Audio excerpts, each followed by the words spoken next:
শীতকাল পড়েছে মানেই বাজারে প্রচুর শাকসবজি। তার মধ্যে একটা অন্যতম সবজি হচ্ছে মূলো। আর এই মূলো দিয়ে যে কোনো সবজি করলে সেটার কিন্তু টেস্টটা একদম পাল্টে যায়।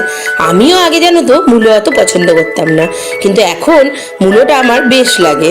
আর এই মূলোর সাথে সাথে মূলোর টাটকা কচি কচি শাকগুলোও কিন্তু ভাজা খেতে দারুণ লাগে।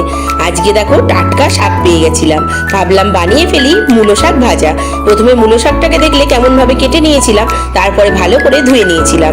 ধুয়ে একটু নুন দিয়ে ভালো করে আমি চটকে নিয়েছিলাম, কারণ মূলো শাক একটু কষটা হয়, এরকম নুন দিয়ে চিপে ফেলে দিলে কষ জলটা একটু বেরিয়ে যায়। তারপরে আমি কড়াইয়ের মধ্যে তেল দিয়ে শুকনো লঙ্কা সর্ষে ফোড়ন দিয়ে দিয়েছিলাম, দিয়ে একটু নাড়াচাড়া করে নুন জল থেকে চিপে রাখা মূলো শাকটাও দিয়ে দিয়েছিলাম, দিয়ে ভালো করে নাড়াচাড়া করে হলুদ আর একটু চিনি দিয়ে দিয়েছিলাম। আর নুনটা আমি পরে বুঝে দিয়েছিলাম, নুন দিয়ে যেহেতু শাকটাকে চটকানো হয়েছিল সেহেতু একটু কিন্তু নুন ছিল। ব্যাস, এরপর একটু ভালো করে ভাজা করে নামিয়ে নিলেই রেডি মূলো শাক ভাজা।